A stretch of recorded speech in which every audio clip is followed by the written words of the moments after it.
মাননীয় সদস্যবৃন্দ, সংসদের শৃঙ্খলা রক্ষা করুন। অনুগ্রহ করে নিজের আসনে বসে পড়ুন।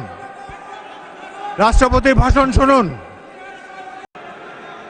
আমি এখন মহামান্য রাষ্ট্রপতি জনাব মোহাম্মদ শাহাবুদ্দিনকে তার মূল্যবান ভাষণ প্রদানের জন্য অনুরোধ জানাচ্ছি। বিসমিল্লাহির রহমানির রহিম। সম্মানিত সংসদ নেতা ও প্রধানমন্ত্রী,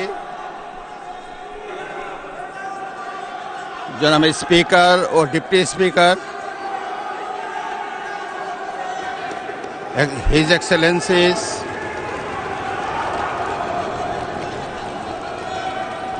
সম্মানিত সংসদ সদস্যবৃন্দ,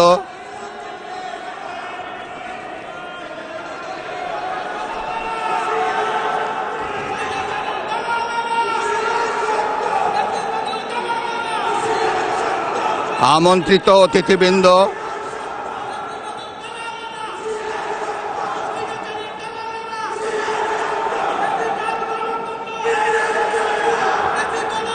প্রিন্ট এবং ইলেকট্রনিক মিডিয়ার সম্মানিত সাংবাদিকবৃন্দ, আপনাদের সবাইকে জানাই আন্তরিক অভিনন্দন ও শুভেচ্ছা।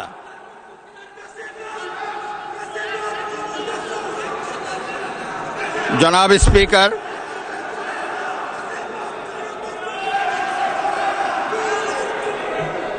ত্রয়োদশ জাতীয় সংসদের এই উদ্বোধনী অধিবেশনে বাংলাদেশের ইতিহাসের এক ঐতিহাসিক মুহূর্ত।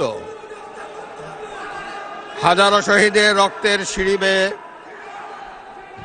দীর্ঘ ১.৫ দশকের ফ্যাসিবাদী শাসনের অবসানের পর একটি শান্তিপূর্ণ, অবাধ, সুষ্ঠু ও নিরপেক্ষ নির্বাচনের মাধ্যমে নির্বাচিত প্রতিনিধিদের নিয়ে এই মহান জাতীয় সংসদের যাত্রা শুরু হয়েছে।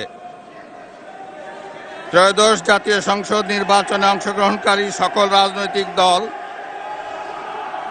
এবং এই নির্বাচন আয়োজনের সঙ্গে সংশ্লিষ্ট সকলের প্রতি আন্তরিক অভিনন্দন।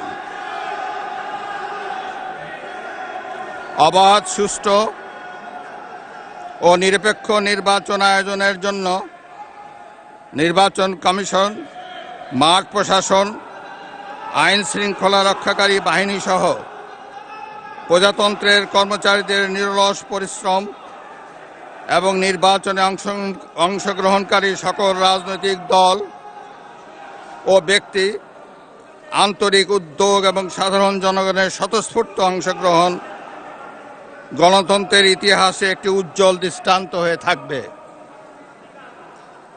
বিএনপির চেয়ারম্যান জনাব তারেক রহমানের নেতৃত্বে বর্তমান জাতীয় সংসদে বিএনপি ও সমমনা দলগুলোর ২/৩ বেশি আসনে বিপুল